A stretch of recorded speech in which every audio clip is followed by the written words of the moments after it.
Hello everyone. तो कैसे चल रही है आप लोगों के एग्ज़ाम की तैयारी। उम्मीद करते हैं कि आप लोगों का जो एग्ज़ाम का तैयारी होगा वो आप लोग अच्छे से कर रहे होंगे, है ना। तो आज की इस वीडियो में हम लोग एमसीक्यू क्वेश्चन को सॉल्व करने वाले हैं। जो आपके बोर्ड एग्जाम में एमसीक्यू क्वेश्चन जो आते हैं उसी क्वेश्चन को यहाँ पे हम लोग डिस्कस करेंगे, जो आपके प्रीवियस ईयर यहाँ पे पूछा जा चुका है। ठीक है, तो यहाँ पे इसमें हम लोग मोस्टली प्रीवियस ईयर क्वेश्चन रखे हैं और या फिर उसी के रिलेटेड में क्वेश्चन है जो आपके बोर्ड एग्जाम में पूछे जा सकते हैं। तो आप लोग ये वीडियो को स्किप करके मत देखिएगा, शुरू से लेके अंत तक देखिएगा। क्या पता कि कुछ ऐसा क्वेश्चन आपसे छूट जाए इस वीडियो का जो आपको एग्जाम में पूछा जा सकता है ना। तो इसीलिए इस वीडियो को कहीं पे भी स्किप मत कीजिएगा, शुरू से लेके अंत तक देखिएगा, क्योंकि इसमें बहुत ही अच्छे अच्छे सवाल करवाए हैं मैंने। ठीक है, तो पहला क्वेश्चन यहाँ पे देखते हैं। पहला क्वेश्चन है कि कोई मैट्रिक्स यहाँ पे बी है, ठीक है, उसको सिंगुलर मैट्रिक्स कब कहेंगे। कोई मैट्रिक्स यहाँ पे बी है उसको सिंगुलर मैट्रिक्स कब कहेंगे। तो कोई भी मैट्रिक्स रहता है उसको सिंगुलर तभी कहते हैं जब उसका डिटर्मिनेंट जीरो हो जाए। यानी यहाँ पे हो जाएगा ऑप्शन ए, है ना, कि कोई मैट्रिक्स अगर यहाँ पे है उसका डिटर्मिनेंट अगर जीरो आ गया ना तो उस मैट्रिक्स को कहते हैं सिंगुलर मैट्रिक्स। ठीक है, चलते हैं अगले क्वेश्चन पे। अगला क्वेश्चन कह रहा है कि which of the following is correct. यहाँ पे पूछा जा रहा है कि कौन सा इसमें से सही है। ठीक है, तो हम लोग ए का डिटर्मिनेंट निकालें या फिर ए का ट्रांसपोज का डिटर्मिनेंट निकालें, दोनों इक्वल होता है। ए का डिटर्मिनेंट निकालें या फिर ए के ट्रांसपोज का डिटर्मिनेंट निकालें, दोनों इक्वल आता है। तो यहाँ पे क्या हो जाएगा, ऑप्शन सी हो जाएगा। अब चलते हैं अगले क्वेश्चन पे। अगला क्वेश्चन यहाँ पे कह रहा है कि अ डाई इज थ्रोन वंस। ठीक है, एक डाई को थ्रो किया गया एक बार, कह रहा है then the probability of getting a number greater than 3 is. ठीक है, तो प्रोबेबिलिटी क्या होगा कि उस डाई का जो नंबर है उस पर वो ग्रेटर देन 3 हो। तो ग्रेटर देन 3 के लिए क्या ऑप्शन मिलता है। जैसे अगर बात किया जाए कि टोटल यहाँ पे जो चांसेस है वो इन्हीं नंबरों में से कोई एक आ सकता है, लेकिन कहा गया है कि ग्रेटर देन 3 चाहिए। तो कौन कौन सा आएगा, 4, 5, 6 आ सकता है। तो यहाँ पे क्या हो जाएगा, फेवरेबल में 3 हो जाएगा और टोटल में यहाँ पे 6 हो जाएगा। यानी जो प्रोबेबिलिटी होगा वो 3/6 होगा। कट कुट के यहाँ पे आ गया 1/2, है ना। तो यहाँ पे आंसर हो गया इसका ऑप्शन ए, 1/2। चलते हैं अगले क्वेश्चन पे। तो अगला क्वेश्चन यहाँ पे कह रहा है कि दी वैल्यू ऑफ के फॉर विच यहाँ पे जो दिया हुआ है फंक्शन वो कंटिन्यूअस हो जाए एट एक्स इक्वल टू 0। ठीक है, तो यहाँ पे कंटिन्यूअस कब होता है, कोई फंक्शन कंटिन्यूअस तभी कहते हैं कि जब लिमिट एक्स टेंडिंग टू यहाँ पे ए हो और एफ एक्स जो हो ये बराबर हो एफ ऑफ ए के, है ना, तभी कहते हैं फंक्शन को continuous at X equal to A. तो अगर यहाँ पे हम लोग लिमिट निकालें, limit X tending to 0 sine 5x/3x का लिमिट निकालें तो क्या हो जाएगा। यहाँ पे क्या करते हैं कि इस 3 को ना हम लोग इधर लिखते हैं, साइड में थोड़ा लिखते हैं कि इधर लिख दिए, तो कोई दिक्कत तो नहीं होगा। अब हम लोग जानते हैं एक फॉर्मूला कि लिमिट एक्स टेंडिंग टू ए या फिर एक्स टेंडिंग टू यहाँ पे 0 लेते हैं, एक्स टेंडिंग टू 0, ठीक है, साइन mx/mx ये यहाँ पे 1 होता है, साइन mx/mx ये 1 होता है। ठीक है, तो यहाँ पे देखें तो क्या हो जाएगा, साइन 5x और यहाँ पे 5 ऊपर ही मल्टीप्लाई किए हैं। तो देखो यहाँ पे गौर से कि अगर इतना टर्म को ले हम लोग, साइन 5x/5x ये 1 हो जाएगा, है ना।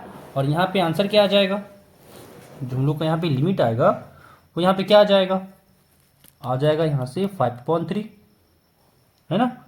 अब यहाँ पे लिमिट 5/3 है तो एफ ऑफ 0 क्या होना चाहिए, एफ ऑफ 0 भी 5/3 होना चाहिए, तभी ना कहेंगे कि कंटिन्यूअस है एट एक्स इक्वल टू 0। तो जो यहाँ पे के का वैल्यू पूछा जा रहा है वो एफ ऑफ 0 ही तो है, और ये एफ ऑफ 0 क्या होना चाहिए 5/3। तो ऑप्शन हो जाएगा यहाँ पे डी, 5/3। ठीक है, चलते हैं अगले क्वेश्चन पे। अगला क्वेश्चन कह रहा है कि ए एंड बी दो इवेंट है। ठीक है, ए एंड बी दो इवेंट है और कह रहा है probability of A by B ये बराबर है probability of B by A के। तो क्या बताओ इसमें से कौन सा ट्रू है। और ये दोनों आपस में बराबर है बट ये जीरो के बराबर नहीं है, ये भी कहा जा रहा है ना। तो बोला जा रहा है कि बताओ इसमें से कौन सा ट्रू है। ठीक है, तो बाय डेफिनेशन अगर देखें इसमें कि पी ए बाय बी का डेफिनेशन क्या होता है, ये हो जाएगा P A intersection B upon P B, है ना। और पी अगर हम लोग बात करें पी बट्टा ए के लिए तो ये होता है पी ए इंटरसेक्शन बी बट्टा पी ए, है ना, बट्टा पी ए। अब यहाँ पे दोनों इक्वल कह रहा है तो आनी क्या हो जाएगा पी ए इंटरसेक्शन बी बटा पी बी, ये बराबर होगा पी ए इंटरसेक्शन बी बटा पी ए के, है ना। ये से ये कटा और यहाँ पे आ गया probability of A is equal to probability of B, यानी ऑप्शन डी हो गया इसका आंसर। चलते हैं अगले क्वेश्चन पे। अगला क्वेश्चन यहाँ पे है कि इफ यहाँ पे A N cross N matrix है। ठीक है, ए जो है वो एन क्रॉस एन ऑर्डर का मैट्रिक्स है। कहा जा रहा है कि बताओ के ए का डिटर्मिनेंट क्या होगा। के ए का डिटर्मिनेंट क्या होगा। ठीक है, तो यहाँ पे जो डिटर्मिनेंट इसका हो जाएगा ये हो जाएगा ऑप्शन बी। ऑप्शन बी हो जाएगा इसका आंसर। ठीक है, चलते हैं अगले क्वेश्चन पे। अगला क्वेश्चन कह रहा है कि अ card is drawn from a pack of 52 cards, कि 52 कार्ड्स में से एक कार्ड को हम लोग ड्रॉ किए। तो कहा जा रहा है कि what is the probability of getting a king of a black suit, कि ब्लैक सूट का किंग आए उसका क्या प्रोबेबिलिटी है। ठीक है, अब यहाँ पे हम लोग बात करें कि ब्लैक सूट में कितना किंग होता है ना। हम लोग अगर जानते हैं कार्ड्स के बारे में ना कि जो 52 कार्ड्स होते हैं उसमें से 26 ब्लैक होते हैं और 26 ही रेड होते हैं। और इन 26 में से भी दो तरह के होते हैं, है ना। एक होता है स्पेड और एक होता है यहाँ पे क्लब, जिसको हम लोग कहते हैं स्पेड को गुलाम, स्पेड को कहते हैं गुलाम और क्लब को कहते हैं हम लोग चिड़ी। ठीक है, गुलाम और स्पेड क्लब को कहते हैं चिड़ी। ठीक है, चिड़ी यहाँ पे। अब यहाँ पे देखा जाए तो स्पेड के पास भी एक किंग होगा, क्लब के पास भी एक किंग होगा, तो टोटल यहाँ पे दो किंग है ना। तो दो किंग है तो ऊपर आ गया फेवरेबल आउटकम्स और नीचे हो गया टोटल आउटकम्स। तो कितना हो गया 2/52, कट उठ के यहाँ पे आ गया 1/26, तो ऑप्शन यहाँ पे बी हो गया। चलते हैं अगले क्वेश्चन पे। अगला क्वेश्चन कह रहा है कि ए एंड बी जो है वो दो मैट्रिसेस है। तो कह रहा है ए बी इनवर्स क्या होगा, है ना। तो इसका आंसर हो जाएगा option B, B inverse into A inverse, B inverse into A inverse के बराबर होगा। ठीक है, अगला क्वेश्चन चलते हैं। यहाँ पे कह रहा है कि ए एक मैट्रिक्स है, बी एक दूसरा मैट्रिक्स है। कह रहा है दोनों आपस में परपेंडिकुलर है, तो बताओ लेमडा का वैल्यू क्या होगा। ठीक है, तो अगर यहाँ पे परपेंडिकुलर है, ठीक है, और दोनों के बीच हम यहाँ पे डॉट प्रोडक्ट निकालें तो जीरो हो जाएगा। दोनों के बीच अगर हम लोग यहाँ पे डॉट प्रोडक्ट निकालें तो यहाँ पे ये जीरो हो जाएगा। ठीक है, बस इसी का यहाँ पे यूज कर लें। तो जैसे यहाँ पे हम लोग ए और बी का डॉट प्रोडक्ट निकालें क्या हो जाएगा, एक्स वाले के साथ आई वेक्टर का आई वेक्टर वाले के साथ 2 × 4 किए तो 8 हुआ। फिर जे का जे वाले के साथ तो लेमडा इंटू -2 किए तो -2 लेमडा आया। और फिर के लिए के के साथ तो 1 × 2 किए तो यहाँ पे हुआ +2, this is equal to 0। 2 lambda को उधर भेजते हैं तो यहाँ से आ गया 8 + 2 10 इज इक्वल टू 2 लेमडा, यानी लेमडा इक्वल टू हो गया 10/2। कट गया यहाँ से 5 टाइम्स में, यानी लेमडा का वैल्यू हो गया 5। तो यहाँ से आ गया ऑप्शन ए, यहाँ से आ गया ऑप्शन ए। चलते हैं अगले क्वेश्चन पे। तो इस क्वेश्चन को सॉल्व करने के लिए क्या करेंगे, तो यहाँ पे दिया हुआ है cos इनवर्स cos 2π/3, है ना, प्लस साइन इनवर्स साइन 2π/3। कह रहा है कि इसका वैल्यू बताओ, कह रहा है कि इसका वैल्यू बताओ। अब यहाँ पे पहले इसको प्रिंसिपल रेंज में कन्वर्ट करना होगा, 2π/3 को प्रिंसिपल वैल्यू में कन्वर्ट करना होगा। तो ये तो ऑलरेडी प्रिंसिपल वैल्यू में है ही, तो ये तो डायरेक्ट बाहर आ जाएगा। यहाँ पे हो जाएगा 2π/3 प्लस यहाँ पे साइन इनवर्स साइन 2π/3 है, तो 2π/3 को पहले कन्वर्ट हो करना होगा ना।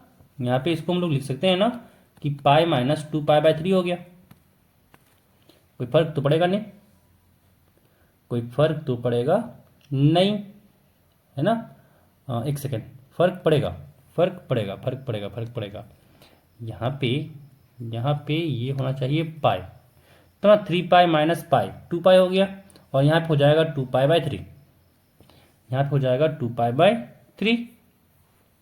यानी यहाँ पे क्या आ गया, यहाँ से हो गया 2π/3 प्लस यहाँ पे आ गया sine inverse sine pi minus theta, sine pi minus theta sine theta रहता है, यानी यहाँ पे साइन π/3 आ गया। तो यहाँ से हो गया 2π/3 प्लस साइन इनवर्स साइन π/3 है, तो बाहर में π/3 आया, है ना। तो यहाँ पे हो गया 3 और यहाँ पे हो गया 2π प्लस पाई, यानी 3π/3, 3 से 3 घटा और यहाँ पे पाई आ गया, यानी यहाँ पे ऑप्शन डी आ गया, यहाँ पे ऑप्शन डी आ गया। चलते हैं अगले क्वेश्चन पे। यहाँ पे हम लोग को इंटीग्रेट करना है 1/1 प्लस एक्स स्क्वायर का, 1/1 प्लस एक्स स्क्वायर का इंटीग्रेशन करना है। तो क्या हो जाएगा, इसका इंटीग्रेशन बचपन से जानते हैं हम लोग कि अब तो tan इनवर्स x हो जाता है, और लिमिट यहाँ पे है 1 to √3। अपर लिमिट पुट किए तो यहाँ से हुआ tan इनवर्स √3, है ना, फिर माइनस यहाँ से हो गया tan इनवर्स 1। अब tan इनवर्स यहाँ पे √3 है, तो यहाँ से ये हो गया π/6, सॉरी π/3,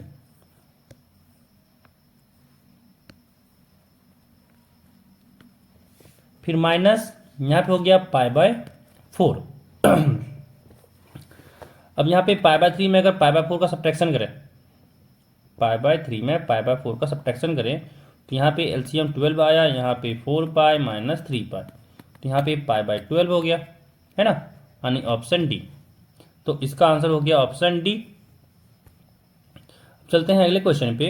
यहाँ पे कह रहा है if cot inverse -1 equal to X है, if cot inverse -1 equal to X है और x जो है वो 0 to पाई के बीच में है, तो बताओ x का वैल्यू क्या होगा, तो बताओ x का वैल्यू क्या होगा। देखिए इस तरह के सवालों को बनाने के लिए क्या है ना कि जैसे ही दिया हुआ है cot inverse -1 equal to x, तो कॉट इनवर्स को हम लोग अगर राइट हैंड साइड भेज दिए तो क्या हो जाएगा, कॉट x इक्वल टू -1 हो जाएगा, कॉट x इक्वल टू -1 हो जाएगा।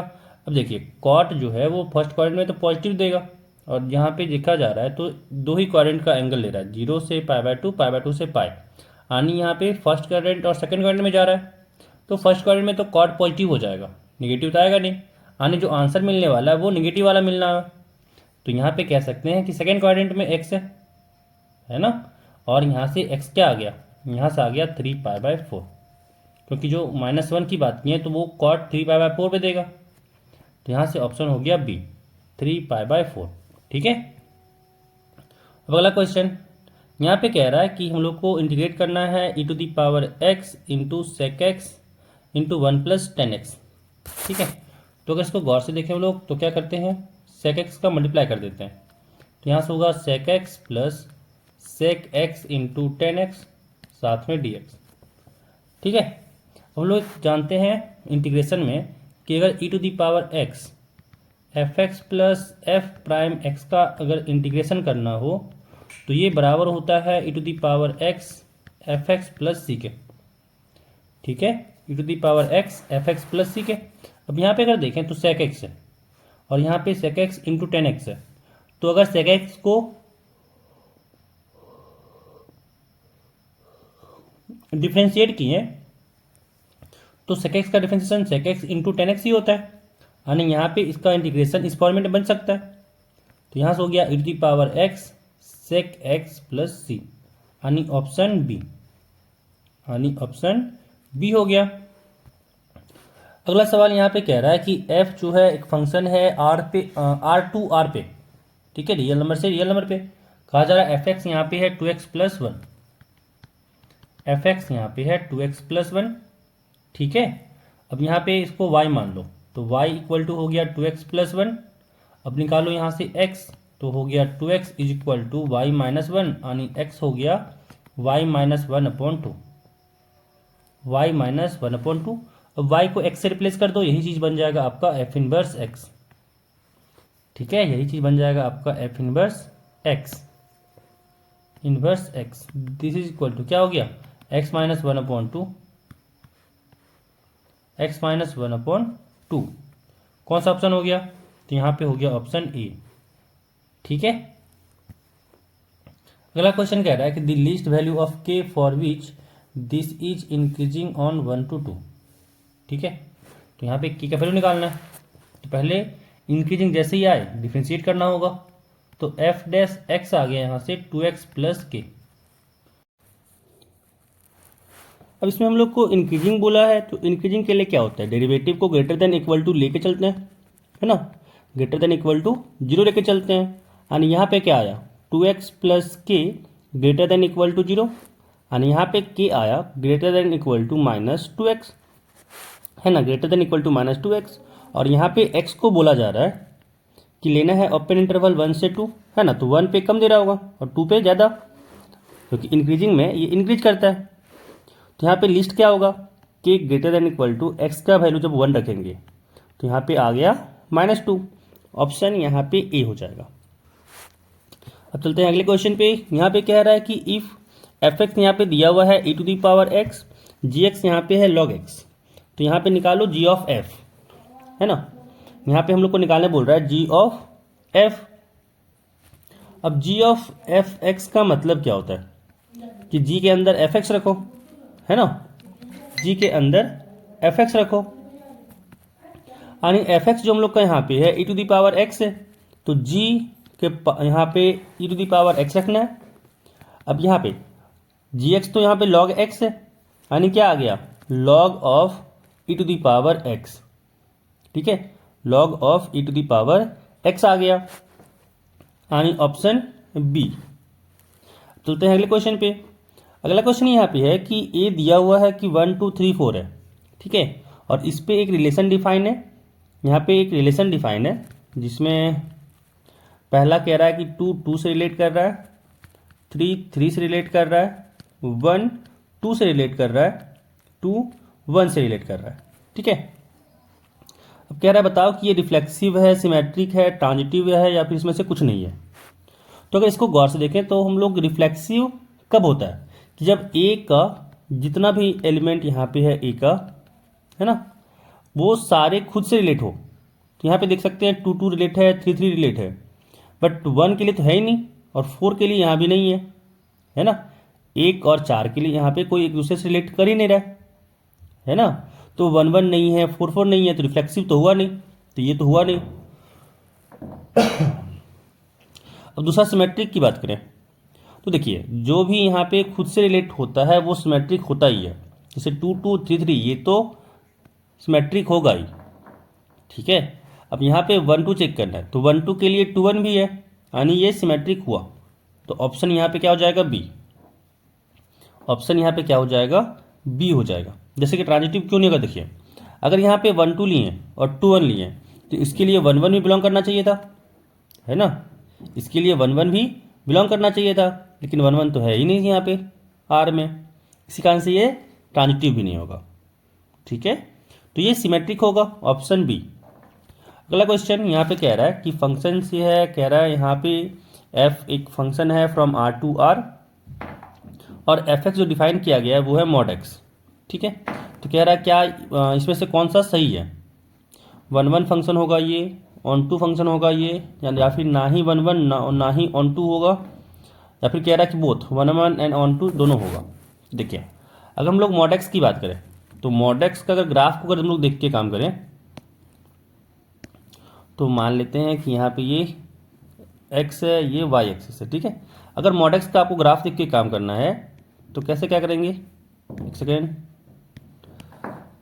हाँ, mod x का ग्राफ कुछ इस तरीके का होता है कि यहाँ पे बीचों बीच ऐसे जाता है, यहाँ से बीचों बीच ऐसे जाता है, ठीक है, ये होता है mod x का ग्राफ।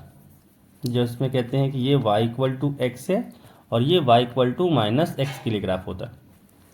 तो मॉड एक्स का पूरा यहाँ पे ग्राफ अगर देखा जाए तो यहाँ पे जैसे ही एक्स एक्सिस के कहीं भी पैरेलल लाइन खींचें तो दिख रहा है कि दो जगह कट किया, एक यहाँ पे कट किया, एक यहाँ पे कट किया, यानी एक्स के दो वैल्यू के लिए हम लोग का वाई एक ही मिल रहा है।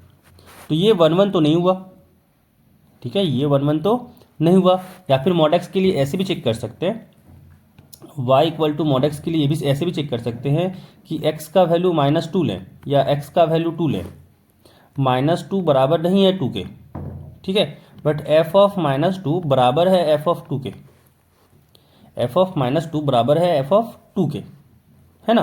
तो देख लीजिए दोनों में 2 ही आ रहा है, तो ये 1 1 तो नहीं हुआ, नॉट 1 1, है ना। अब देखिए यहाँ पे रियल नंबर लेना है कोडोमेन में, लेकिन यहाँ पे देखें तो निगेटिव वैल्यू आ ही नहीं रहा है ना। यहाँ पे अगर बात किया जाए कि y इक्वल टू -2 ले लिए, है ना, तो y इक्वल टू -2 के लिए कोई भी प्री इमेज नहीं है, there is no pre image, no pre image, no pre image, है ना। इसी कारण से ये ऑन टू भी नहीं होगा। अब जब ये ऑन टू नहीं होगा तो यहाँ पे ऑप्शन क्या होगा, नाइदर 1 1 नॉर ऑन टू, ठीक है, नाइदर 1 1 नॉर ऑन टू, तो ये आंसर इसका आंसर हो जाएगा।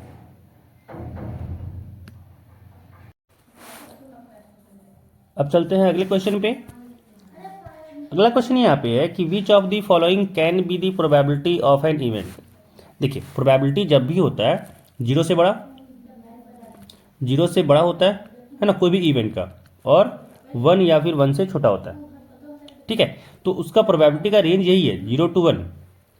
अब जो भी इसके बीच में होगा वो होगा, अदरवाइज नहीं होगा। तो यहाँ पे अगर देखें तो -1.3 है, तो ये तो हो नहीं सकता नेगेटिव में प्रोबेबिलिटी। ये कह रहा है 4 होगा, तो ये भी नहीं हो सकता, है ना।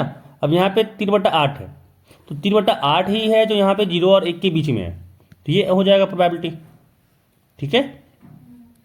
कोई भी इवेंट का प्रोबेबिलिटी ये हो सकता है 3/8, 10/7 तो भी हो नहीं सकता, तो यहाँ पे आंसर हो जाएगा सी। अब अगला सवाल कह रहा है f(x) दिया हुआ है यहाँ पे x⁴ 3/2, कह रहा है f'0 क्या होगा। f(x) यहाँ पे दिया हुआ है x के पावर में 3/2, x के पावर में 3/2 है ना। अब यहाँ पे अगर x के पावर में 3/2 है तो अगर हम लोग यहाँ पे इसका डिफ्रेंसिएशन करें तो क्या हो जाएगा, 3/2 सामने आ जाएगा, x के पावर में हो जाएगा 3/2 - 1, 3/2 - 1 हो जाएगा। तो यहाँ से आ गया 3/2 और x के पावर में 3/2 में से 1 घटाएं तो 1/2 आया, है ना। तो यहाँ से ये आ गया इसका डेरिवेटिव, ठीक है। अब यहाँ पे कह रहा है कि f'0 निकालो, तो 0 यहाँ पे पुट किए, है ना, जैसे यहाँ पे 0 पुट किए क्या आ गया 3/2 इंटू 0 के पावर में 1/2, और 0 का पावर में कुछ भी रहे 0 ही होता है, तो यहाँ पे आ गया 0, ठीक है। तो आंसर कौन सा हो जाएगा, none of these, none of these, क्योंकि 0 तो कहीं ऑप्शन में नहीं है। अगला सवाल यहाँ पे कह रहा है कि बताओ इसका एडिटिव इनवर्स क्या होगा, जो वेक्टर है इसका एडिटिव इनवर्स क्या होगा, ठीक है। तो देखिए एडिटिव इनवर्स सिंपल से समझिएगा कि इसमें क्या ऐड करें, इस वाले वेक्टर में क्या ऐड करें कि ये 0 वेक्टर बन जाए, है ना। तो मान लेंगे कि a कोई वेक्टर है, इसे हम लोग क्या ऐड करें, तो मान लेंगे कि b ऐड किए, ठीक है, और ये 0 वेक्टर हो रहा है, यानी 0 हो रहा है, तो b वेक्टर क्या हो रहा है, -a वेक्टर, है ना। तो यहाँ पे -a वेक्टर तो मान ले चुके हैं कि ये 2i + j - k वेक्टर को अब माइनस से मल्टीप्लाई कर देते हैं, तो यहाँ से आ गया 2i - j + k, कहाँ पे दिख रहा है इसका शकल सूरत, तो यहाँ पे d में दिख रहा है, तो ये इसका आंसर हो गया, ठीक है। अब चलते हैं अगले क्वेश्चन पे। क्या डिटर्मिनेंट ऑफ डायगोनल मैट्रिक्स, है ना, यहाँ पे दिया हुआ है डायगोनल मैट्रिक्स एक 5 6 7 है। तो सिंपल सा याद रखिएगा, जब भी डायगोनल मैट्रिक्स का डिटर्मिनेंट निकालना हो, सिर्फ जो यहाँ पे जितना भी नंबर दिखे उसको मल्टीप्लाई करना है, ठीक है। तो जो डिटर्मिनेंट हो जाएगा डायगोनल मैट्रिक्स का हो जाएगा 5 × 6 × 7, सिंपल सा यहाँ पे क्या करना है, गुना कर देना है और कुछ दिमाग नहीं लगाना है। जब भी डायगोनल मैट्रिक्स दिखे आपको और उसका डिटर्मिनेंट निकालना हो तो जो भी नंबर्स हैं उसमें उसको आपस में गुना कर दीजिए। कितना आ गया यहाँ पे, तो 6 5 जा 30, 30 गुने 7 210 हो गया। तो यहाँ पे हो गया ऑप्शन डी 210। अगला सवाल यहाँ पे कह रहा है कि दी स्केलर प्रोडक्ट ऑफ दोनों वेक्टर का क्या होगा, है ना। तो स्केलर प्रोडक्ट मतलब डॉट प्रोडक्ट लगाना होता है और डॉट प्रोडक्ट निकालना हो तो यहाँ पे क्या करेंगे कि आई वाले को आई वाले के साथ, जे वाले को जे वाले के साथ और के वाले को के वाले के साथ। क्या हो जाएगा, 5 गुने 3 15, फिर 1 गुने -4 तो -4, -3 गुने 7 तो -21, है ना। यहाँ से कितना आ गया, 21 और 4 25, यानी यहाँ पे आया 15 -25, तो यहाँ पे -10 हो गया। तो डॉट प्रोडक्ट यहाँ पे आ गया -10। ठीक है। अगला सवाल, अगला क्वेश्चन यहाँ पे है कि अ मैट्रिक्स ए, कोई मैट्रिक्स ए है, ठीक है, कह रहा है उसको सिमेट्रिक कब कहते हैं, सिमेट्रिक उसको कब कहते हैं। तो ये तो हम लोग का जानते हैं, डेफिनेशन ही है कि ए ट्रांसपोज अगर ए के बराबर हो जाए तो कहते हैं उसको सिमेट्रिक, यानी ए आई जे ले रहे हैं, ठीक है, तो इसका ट्रांसपोज किए हम लोग तो ये वापस ए आई जे आना चाहिए। ठीक है, तो यहाँ पे ए आई जे का ट्रांसपोज क्या होता है, ए जे आई, ठीक है, यानी ए जे आई जे के बराबर होना चाहिए। कोई दिख रहा है यहाँ पे, तो ऑप्शन सी दिख रहा है, तो आंसर हो गया ऑप्शन सी। अब अगला सवाल यहाँ पे कह रहा है कि दी order and degree of the differential equation, ठीक है, ऑर्डर और डिग्री निकालना है डिफरेंशियल इक्वेशन का, और यहाँ पे ये दिया हुआ है एक डिफरेंशियल इक्वेशन। तो देखिए ऑर्डर क्या होता है, ऑर्डर आपका सिंपल सा है कि हाईएस्ट ऑर्डर डेरिवेटिव का जो ऑर्डर होगा वही उस डिफरेंशियल इक्वेशन का ऑर्डर होगा, है ना। तो यहाँ पे बात किया जाए ऑर्डर का तो इसका ऑर्डर होगा ऑर्डर, है ना, क्योंकि हाईएस्ट ऑर्डर डेरिवेटिव यही है डिफरेंशियल इक्वेशन में। तो इसका ऑर्डर 4 है, तो हो गया ऑर्डर ऑफ डिफरेंशियल इक्वेशन 4, और डिग्री होता है इसी का पावर, ठीक है, इसी का पावर। लेकिन एक चीज चेक करना है जरूर कि सारे जो भी डेरिवेटिव हैं उसका पावर हमेशा क्या आना चाहिए, हमेशा आना चाहिए नेचुरल नंबर, ठीक है, जितना भी डेरिवेटिव है सारा का पावर आपका नेचुरल नंबर होना चाहिए। ठीक है, ये नहीं कि आपका कुछ भी रैशनल में दिख जाए, जैसे 1/2 2/3 ऐसे कुछ नहीं दिखना चाहिए। सबको पहले कन्वर्ट कीजिए नेचुरल नंबर पे जिसका भी डेरिवेटिव है पावर को, इसके बाद फिर उसका हाईएस्ट ऑर्डर का पावर लिखिए। तो इस केस में तो सारा पहले से ही नेचुरल नंबर में है, तो यहाँ से डिग्री हो जाएगा 1, तो ऑप्शन यहाँ पे बी हो गया, ऑप्शन यहाँ पे बी हो गया। अगला सवाल कह रहा है कि tan inverse plus tan inverse 1/3 का वैल्यू निकालना है ना। तो सिंपल वही फॉर्मूला एडिशन का लगाएंगे, क्या होता है, तो tan inverse a plus tan inverse b का फॉर्मूला होता है tan inverse a plus b upon 1 minus A B, है ना। तो a इंटू 1/3 ना 1/3, तो यहाँ से क्या आ गया, tan इनवर्स 1 प्लस 1/3 हो गया, यहाँ पे 3, यहाँ पे जोड़ 1 और यहाँ पे 3 हो गया, है ना। फिर यहाँ पे डिवाइडेड बाय, नीचे में अगर देखें तो आ गया यहाँ से 3 माइनस 1/3, है ना, 3 से 3 घटा, ऊपर में आया tan इनवर्स, यहाँ पे ऊपर में आया 3 और 1 4 और नीचे में आया 2, है ना, 2 से 4 कटा 2 बार में, और यहाँ पे आ गया tan इनवर्स 2, यानी यहाँ पे ऑप्शन हो गया सी। अगला सवाल यहाँ पे कह रहा है कि हम लोग को इंटीग्रेट करना है x अपॉन 1 प्लस एक्स को, और लिमिट दिया हुआ है 0 से 1, ठीक है। अब कैसे इसको इंटीग्रेट किया जाए, तो यहाँ पे अगर हम लोग क्या करते हैं ना, यहाँ पे हम लोग क्या करते हैं कि जो 0 से 1 है रहने देते हैं, और x को यहाँ पे दिया हुआ ही है और नीचे में 1 प्लस एक्स है ही। अब इसमें एक जोड़ते हैं और एक घटा लेते हैं, एक जोड़ते हैं और एक घटा लेते हैं, कोई फर्क तो पड़ा नहीं, लेकिन फ़ायदा हो गया। क्या हुआ फ़ायदा कि 0 से 1 में इसको हम लोग अलग कर लेते हैं कि x प्लस 1 को वाले को एक साथ रखेंगे और माइनस वाले को -1 को एक साथ रखेंगे, है ना, तो कोई फर्क तो नहीं पड़ा। लेकिन यहाँ पे ये कट के 1 आ गया और 1 का इंटीग्रेशन होता है x, यहाँ पे 0 से 1 माइनस 1/1 1 प्लस एक्स है, तो इसका अगर हम लोग इंटीग्रेशन किए तो हो गया log वन प्लस एक्स, है ना, लिमिट जो है हो गया 0 से 1।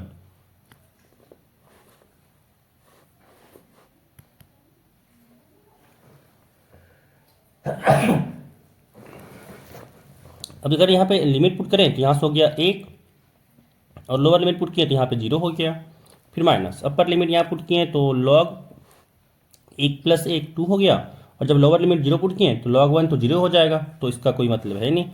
तो यहाँ से आ गया 1 माइनस लॉग 2, यहाँ से आ गया 1 माइनस लॉग 2, ऑप्शन ए।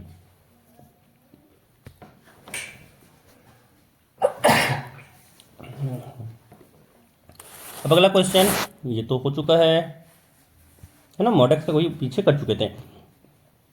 इस क्वेश्चन में कह रहा है कि हम लोग को यहाँ पे इसको इंटीग्रेट करना है, तो इसका हम लोग डायरेक्ट तो फॉर्मूला रट्टा मारते हैं अब, है ना। डायरेक्ट फॉर्मूला इसका क्या होता है, तो यहाँ पे जैसे ये दिखे इसको ऑप्शन ए करवा दीजिएगा टी। देखिए इसमें 3 फॉर्मूला आता है, इस तरह का जो होता है शकल सूरत का, वो 3 फॉर्मूला होता है। एक फॉर्मूला होता है root over 1 plus x square का, जो यहाँ पे दिख रहा है कि ये x/2 हुआ root over 1 plus x square, साथ में प्लस होता है a²/2। यहाँ पे इसे अगर a रहा ना तो a²/2 होता है, यहाँ पे 1 है तो यहाँ से आएगा 1/2 log mod of x plus root over 1 plus x square. ठीक है, साथ में वो तो इंटीग्रल कांस्टेंट प्लस सी तो जुड़ेगा ही। तो ये हो गया यहाँ पे इंटीग्रेशन। दूसरा जो शकल सूरत होता है 1 minus x square D x, 1 minus x square D x. ठीक है, यहाँ पे डी एक्स लगाना भूल गए थे, यहाँ पे साथ में रहेगा डी। अब इसका क्या होता है, तो इसका यहाँ पे आएगा x/2 1 माइनस एक्स स्क्वायर, साथ में प्लस 1/2 साइन इनवर्स एक्स, और साथ में सी तो रहेगा ही। और तीसरा होता है root over x square minus A square. ठीक है, तो इसका हो जाएगा x/2 root over x square minus A की जगह पे तो फिलहाल भी वन ही लेके चल रहे हैं ना, तो 1 ही लेके चलते, छोड़िए यहाँ पे कह रहे हैं 1। ठीक है, एक्स स्क्वायर माइनस 1 के लिए, तो यहाँ पे हो गया x/2 एक्स स्क्वायर माइनस 1। और फिर देखिए ध्यान रखिएगा यहाँ पे ये -1/2 होगा। ठीक है, और साथ में होगा log mod of x plus root over x square minus 1। ठीक है, अगला क्वेश्चन कह रहा है कि फंक्शन f(x) है वो डिक्रीजिंग किस इंटरवल में है। ठीक है, यहाँ पे एक फंक्शन दिया हुआ है f(x) और पूछा जा रहा है कि डिक्रीजिंग किस इंटरवल में है। तो पहले डेरिवेटिव है ना, तो पहले डेरिवेटिव निकाल लें। f(x) यहाँ पे x³ का डिफरेंशिएशन किए तो हो गया 3x² माइनस 6 तो पहले से ही है, और x² का डिफरेंशिएशन किए तो यहाँ पे हो गया 2x, और 6 बाहर में था, 6 × 2x किए तो 12x हो गया, है ना, प्लस 9x का डिफरेंशिएशन किए तो 9 हुआ, और फिर यहाँ पे 3 का डिफरेंशिएशन किए तो 0 हो गया, है ना। इसके बाद क्या करते हैं, इसके बाद हम लोग यहाँ पे निकालेंगे इसका क्रिटिकल पॉइंट। तो क्रिटिकल पॉइंट निकालने के लिए इसको 0 से इक्वेट करना होता है, और देख सकते हैं साथ में 3 को कॉमन ले सकते हैं, तो 3 कॉमन ले लिए, यहाँ पे बचा x² माइनस 4x, यहाँ पे बचा साथ में प्लस का 3, दिस इज इक्वल टू 0। यानी यहाँ पे हम लोग का अगर इसको फैक्टर किए 3 को तो उधर भेज देंगे 0 में। अब अगर इसका फैक्टर किए तो यहाँ से हुआ x माइनस 3, और यहाँ पे हुआ x minus 1, this is equal to 0, this is equal to 0, है ना। अब यहाँ पे 0 के इक्वल आ गया, तो यहाँ पे क्रिटिकल पॉइंट कौन कौन सा हुआ, एक 1 हुआ और एक 3 हुआ, एक 1 हुआ और एक 3 हुआ। इसको चुपचाप से हम लोग नंबर लाइन में प्लॉट कर लेंगे और निकाल लेंगे, देखेंगे डेरिवेटिव का जो वैल्यू है वो 0 से छोटा कब हो रहा है। तो यहाँ पे 1 लिखें, यहाँ पे 3 लिखें, है ना, यहाँ पे 1 यहाँ पे 3 लिखें। अब यहाँ पे अगर देखें तो यहाँ पे जो डेरिवेटिव का वैल्यू लिखना चाहते हैं, है ना, अब 3 का से बड़ा लिए, 3 से बड़ा वैल्यू लिए, और इसमें हम लोग पुट किए हैं कि f(x) में, यहाँ पे f(x) में इसको पुट किए। ठीक है, तो 4 जब पुट किए, जैसे यहाँ पे इसका फैक्टर क्या आया 3x माइनस 1 x माइनस 3, तो जब हम लोग 4 पुट किए तो ये भी पॉजिटिव देगा और ये भी पॉजिटिव देगा, यानी यहाँ पे पॉजिटिव आया। ठीक है, यहाँ पे नेगेटिव हुआ, यहाँ पे पॉजिटिव हुआ, तो नेगेटिव कहाँ पे दे रहा है, नेगेटिव कहाँ पे दे रहा है, तो यहाँ पे हम लोग को जो नेगेटिव दिया यहाँ पे हम लोग को इस इंटरवल में दे रहा है 1 से 3, है ना। यानी x का वैल्यू अगर 1 से बड़ा और 3 से छोटा लें, इसी केस में जो यहाँ पे आ रहा है फंक्शन fx वो डिक्रीजिंग आ रहा है। इसी केस में यहाँ पे हम लोग का जो फंक्शन आ रहा है वो डिक्रीजिंग आ रहा है ना।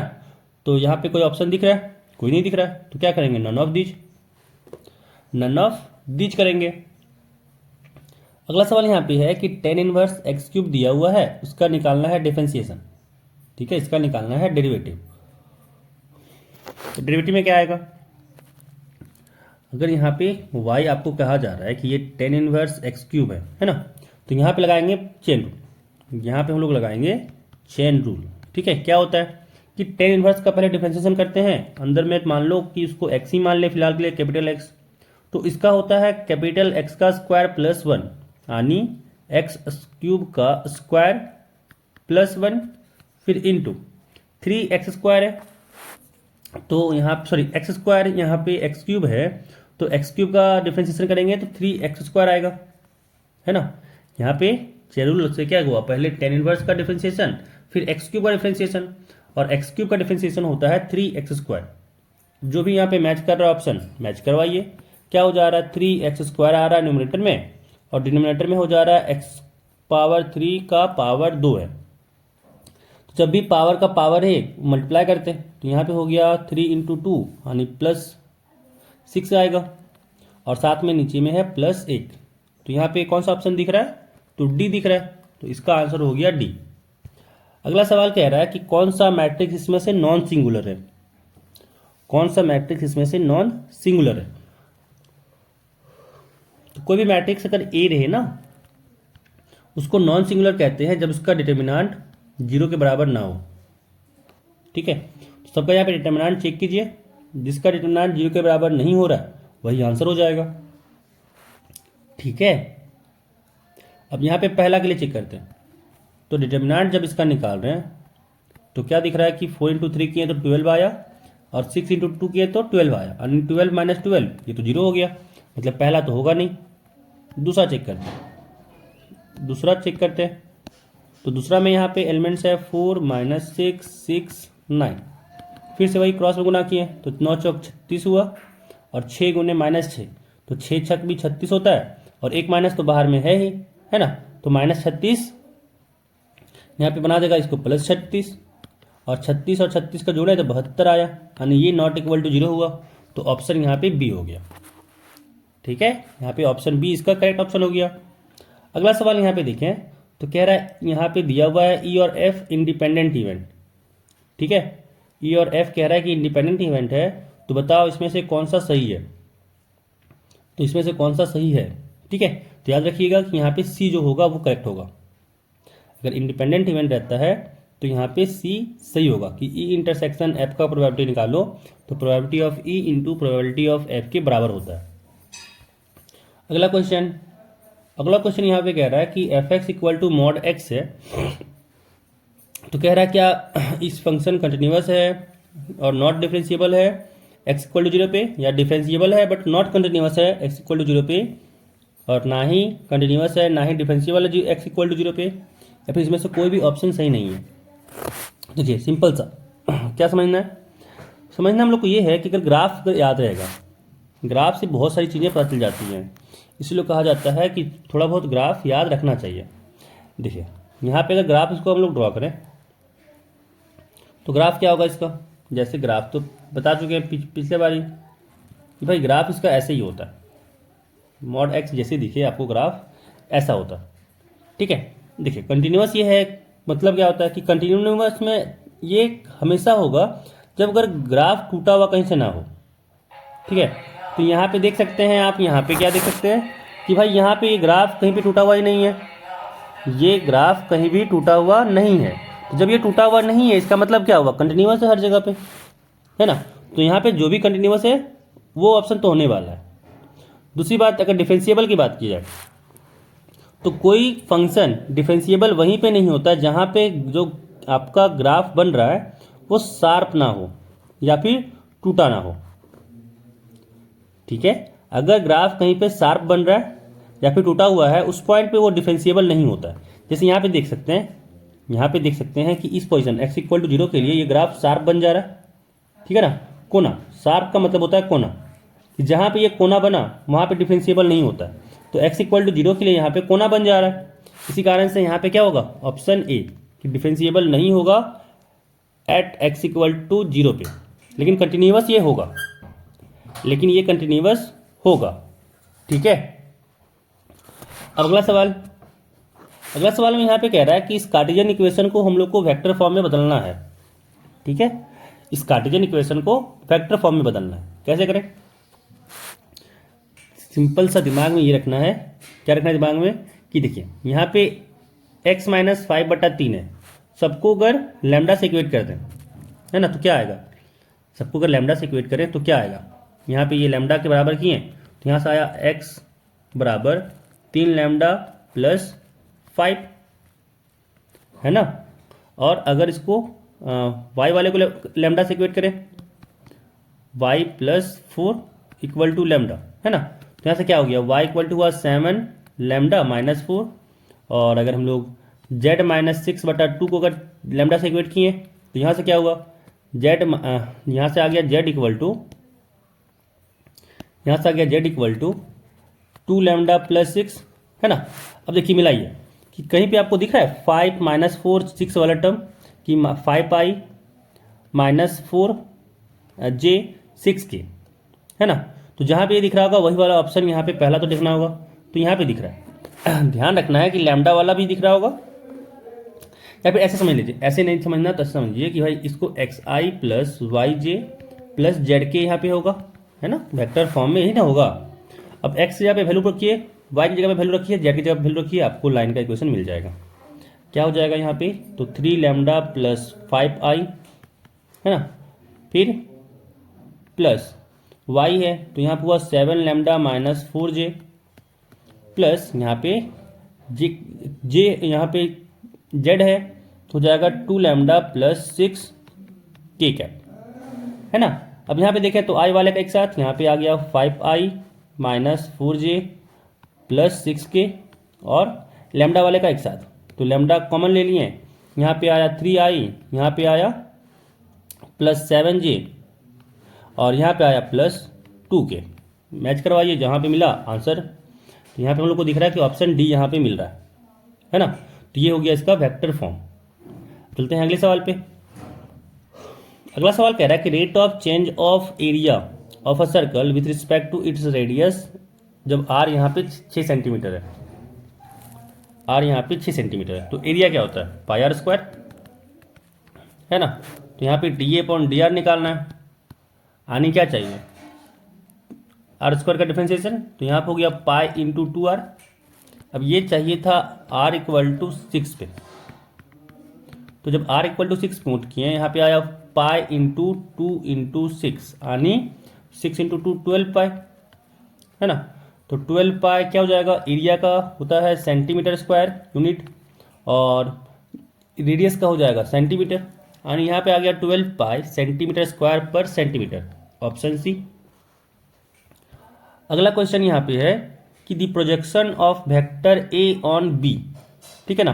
वेक्टर ए का प्रोजेक्शन बी पे क्या होगा, देखिए प्रोजेक्शन सिंपल सा याद रखना है कि प्रोजेक्शन जब भी निकालना हो, ठीक है, ऑन बी है ना, प्रोजेक्शन ऑफ,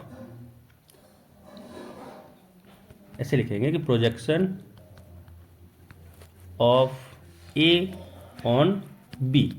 इसके लिए फॉर्मूला याद रखिएगा, इसके लिए फॉर्मूला याद रखिएगा क्या होता है कि A dot B divided by modulus of B, ठीक है, A dot B divided by modulus of B. जिस पे निकालना हो प्रोजेक्शन उसका मॉडुलस नीचे डिवाइड करते हैं, है ना। ऑन बी यहाँ पे है तो बी का मॉडुलस से डिवाइड करेंगे और फिर दोनों का न्यूमरेटर में डॉट प्रोडक्ट लेंगे। क्या आएगा, यहाँ पे ए और बी का जब डॉट प्रोडक्ट लिए तो यहाँ से हुआ 2 इंटू 1 2 प्लस 3 इंटू 2 यहाँ पे हो गया 6 प्लस 2 इंटू 1 यहाँ से हो गया 2, है ना, डिवाइडेड बाय मॉडुलस बी, यानी रूट ओवर बी क्या है यहाँ पे तो यहाँ पे हुआ आई का कोफिशिएंट 1 है तो यहाँ पे 1 स्क्वायर प्लस जे का कोफिशिएंट 2 है तो यहाँ हुआ 2 स्क्वायर प्लस के का कोफिशिएंट 1 है तो यहाँ से हो गया 1 का स्क्वायर। कितना आ गया? तो 6 2 8 2 10 बट्टा रूट में आ गया 1 का स्क्वायर 1 हुआ, 2 का स्क्वायर 4 हुआ और 1 का स्क्वायर 1 हुआ। यहाँ से हो गया 10 बट्टा रूट में 6, 10 बट्टा रूट में 6 हो गया यहाँ पे। ठीक है, तो ऑप्शन यहाँ पे ए हो गया। अगला सवाल यहाँ पे है, अगला सवाल यहाँ पे इंटीग्रेशन से है, तो इसको इंटीग्रेट करना है। तो क्या करेंगे भाई, इसको जब भी इंटीग्रेट करना है तो पहले रूट एक्स का इंटीग्रेशन, फिर 1 प्लस रूट एक्स का इंटीग्रेशन, काम खत्म है ना।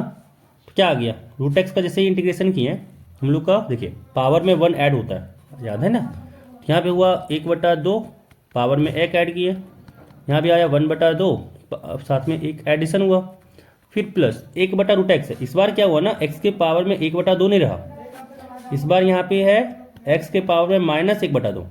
तो यहाँ पे भी पावर में एडिशन करेंगे, तो यहाँ हुआ एक्स के पावर में -1/2 जोड़ 1 और बट्टा में आ गया -1/2 जोड़ 1। कितना आ गया, यहाँ पे आ गया एक्स के पावर में 1/2 में 1 जोड़ें तो हो गया 3/2, है ना। और जब इसमें यहाँ पे जोड़े तो यहाँ भी आ गया 3/2। ठीक है, जोड़ यहाँ पे जब -1/2 में 1 जोड़े तो यहाँ पे 1/2 आया और यहाँ भी आया 1/2, कोई दिक्कत तो नहीं होना चाहिए। जिसको पलट दिए क्या हो गया, 2/3 एक्स के पावर में 3/2 प्लस 2 एक्स की पावर में 1/2। और साथ में एक चीज़ बहुत बड़ा मिस्टेक क्या किए हैं कि भाई पीछे पीछे जो लग के आता है सी, उसको तो छोड़ कर रखे थे। अब यहाँ पे ये हो गया इसका इंटीग्रेशन, जहाँ पे मैच कर रहा है भाई मैच करवाइए। तो यहाँ पे दिख रहा है हम लोग को कि भाई सी के साथ ये मैच किया, तो इसका आंसर हो जाएगा ऑप्शन सी। अब चलते हैं अगले सवाल पे। अगला क्वेश्चन यहाँ पे है कि डिफरेंशियल इक्वेशन दिया हुआ है, सॉरी डिफरेंशियल इक्वेशन बोल रहा है कि कौन रिप्रेजेंट कर रहा है, फैमिली ऑफ कर्व्स दिया हुआ है। ठीक है, यहाँ पे अगर देखें तो जो दिया हुआ है उसको लिख लेते हैं कि y² = 2cx प्लस रूट सी है। ठीक है, अब यहाँ पे पहले ऑर्डर की बात कर लेते हैं। तो देखिए यहाँ पे जो जितना आर्बिट्री कांस्टेंट रहता है डिफरेंट उतना ऑर्डर हो जाता है। तो यहाँ पे आपको एक ही दिख रहा होगा, ये मत समझिएगा कि अलग अलग है। जैसे डिफ्रेंशिएट करके आपको समझ में आ जाएगा। जैसे यहाँ पे अगर डिफ्रेंशिएट किए तो क्या हो गया, 2y dy/dx = यहाँ पे अगर देखें तो 2c तो कांस्टेंट अब बाहर ही रह गया, फिर इनटू x का डिफ्रेंशिएशन किए तो 1 हुआ और रूट सी का डिफ्रेंशिएशन क्या हो गया, 0 हो गया। तो यहाँ पे 2c बचा। अब यहाँ पे 2 से 2 कटा है ना, तो c की जगह पे क्या आया, c के जगह पे आ गया y dy/dx। यहाँ पे c आ गया y dy/dx। अब जहाँ पे c दिख रहा है हमको वहाँ पे पुट करते हैं इक्वेशन 1 में। तो क्या हो गया, यहाँ से आ गया y² = यहाँ पे हो गया 2y dy/dx, है ना। फिर साथ में यहाँ पे हुआ x प्लस √y dy/dx। ठीक है, y dy/dx। अब क्या करें, तो यहाँ पे ना हम लोग इसको इधर भेजते हैं, इसको हम लोग इधर का डिवीजन में भेजते हैं और स्क्वायर करते हैं, या फिर इसको क्या करते हैं स्क्वायर ही कर देते हैं। बट यहाँ पे अगर देखा जाए तो स्क्वायर में भी कोई फ़ायदा नहीं होगा, क्योंकि एक 2ab में रूट भी रह जाएगा। तो क्या करते हैं, इसको डिवीजन में भेज दें। अगर एक y से यहाँ पे एक y कट रहा है और यहाँ पे हो जा रहा है y/2 dy/dx, है ना। और साथ में यहाँ पे हो रहा है -x, this is equal to √y dy/dx, है ना, √y dy/dx। अब इसका अगर हम लोग यहाँ पे स्क्वायर कर दें, ठीक है, इसका अगर हम लोग यहाँ पे स्क्वायर कर दें तो यहाँ पे हो जाएगा, यहाँ पे अगर देखें तो क्या करते हैं, यहाँ पे आ रहा है y -x, है ना, 2 dy/dx डिवाइडेड बाई यहाँ पे बचा 2 dy/dx और ये बराबर है √y dy/dx के। अब ये 2y dy/dx को इधर लेके आ जाए तो कोई फर्क तो पड़ेगा नहीं। यहाँ पे हो जाएगा y - 2x dy/dx, है ना। और यहाँ पे है 2 dy/dx गुने √y/dy/dx। अब करते हैं स्क्वायर। तो जैसे ही स्क्वायर किए, लेफ्ट हैंड साइड में भी स्क्वायर आया और राइट हैंड साइड में भी स्क्वायर आया, है ना, राइट हैंड साइड में भी स्क्वायर आया। तो जैसे यहाँ पे स्क्वायर किए हो गया dy/dx का स्क्वायर, और बाहर में तो 2 का स्क्वायर 4 रहेगा ही, गुने यहाँ पे हो गया y गुने dy/dx, है ना। तो देख सकते हैं कि यहाँ पे 2 है और यहाँ पे 1 है पावर में, तो डिग्री कितना हो जा रहा है 3। तो इसका आंसर हो गया ऑप्शन ए, ऑर्डर 1 हो जाएगा, डिग्री 3 हो जाएगा। चलते हैं अगले सवाल पे। अगला सवाल यहाँ पे कह रहा है कि अ card is drawn from a pack of 52 cards, what is the probability of getting a queen. ठीक है, 52 कार्ड्स है। अब अगर बात की जाए तो कितना टोटल क्वीन होता है ना, 4 सूट का कार्ड होता है, जिसमें से एक एक क्वीन सबके पास होता है ना। कौन कौन सा होता है, एक होता है हार्ट, एक होता है हार्ट, एक होता है आपका डायमंड, है ना, एक होता है स्पेड, एक होता है आपका क्लब, है ना, एक होता है आपका क्लब, एक होता है स्पीड। स्पीड आपका शायद कुछ दिमाग से निकल रहा है फिलहाल के लिए, कि ऐसे शायद कुछ होता है, ठीक है। और एक होता है आपका जो उसको कहते हैं ऐसे वाला कुछ, ठीक है। ये हुआ, ये 4 टाइप का कार्ड होता है और चारों में आपका एक क्या रहता है, क्वीन रहता है। तो जब सबके पास एक क्वीन है, टोटल 4 क्वीन ही हुआ ना, यानी क्या हो जाएगा, 4 कार्ड में से एक कार्ड निकालना है और 52 कार्ड में से एक कार्ड निकल रहा है, 4/52 हुआ, कट कुट के कितना आ गया 1/13। तो यहाँ से आ गया 1/13, ठीक है। तो ऑप्शन हो जाएगा यहाँ पे डी, 1/13। अगला सवाल यहाँ पे कह रहा है if y equal to sine inverse x square है, तो इसका डेरिवेटिव क्या होगा, है ना। तो derivative sine inverse x square का, ये y दिया हुआ है, सॉरी ये y दिया हुआ है। तो जब यहाँ पे डेरिवेटिव निकालना है तो dy/dx क्या आ रहा है, यहाँ पे साइन इनवर्स एक्स स्क्वायर है, तो पहले साइन इनवर्स का डिफरेंशिएशन करेंगे, है ना, फिर एक्स स्क्वायर का। तो जब साइन इनवर्स का किए तो इसका होता है √1 - एक्स स्क्वायर। इसको फिलहाल के लिए एक्स स्क्वायर को कैपिटल एक्स मानते हैं, तो कैपिटल एक्स का स्क्वायर होगा, यानी एक्स स्क्वायर का स्क्वायर होगा, फिर इनटू, अब इसका अंदर वाले फंक्शन एक्स स्क्वायर का डिफरेंशिएशन किए हैं तो यहाँ से हो गया 2x, यानी यहाँ पे क्या आया यहाँ पे आया 2x/√1 - एक्स स्क्वायर का स्क्वायर किए तो यहाँ से हो गया x⁴। कौन सा ऑप्शन मैच कर रहा है, कौन सा ऑप्शन मैच कर रहा है, तो यहाँ पे तो कोई ऑप्शन मैच नहीं कर रहा है, कोई ना, हम लोग अपना ऑप्शन बनाते हैं। यहाँ पे होगा इसका आंसर 2x/√1 - x⁴, ठीक है। ये सारा ऑप्शन यहाँ पे गलत है, क्योंकि देखिए कभी भी जो डिफरेंशिएशन होता है वो √a - एक्स स्क्वायर होता है। अगर हम लोग जब भी यहाँ पे डिफरेंशिएशन करेंगे ना साइन इनवर्स x/a का, तो ध्यान रखना है, इसी कारण से ये 1 - x⁴ आएगा। ये पता नहीं कौन सा नशा करके क्वेश्चन को बनाया था उन लोग। अगला सवाल यहाँ पे है कि इफ y दिया हुआ है tan इनवर्स x³ और इसका हम लोग डिफरेंशिएशन निकाल चुके थे कि d होगा। अगला सवाल यहाँ पे ये सवाल ठीक है ना, कि इंटीग्रेशन निकालना है 1/x × x² + 1 का, ठीक है।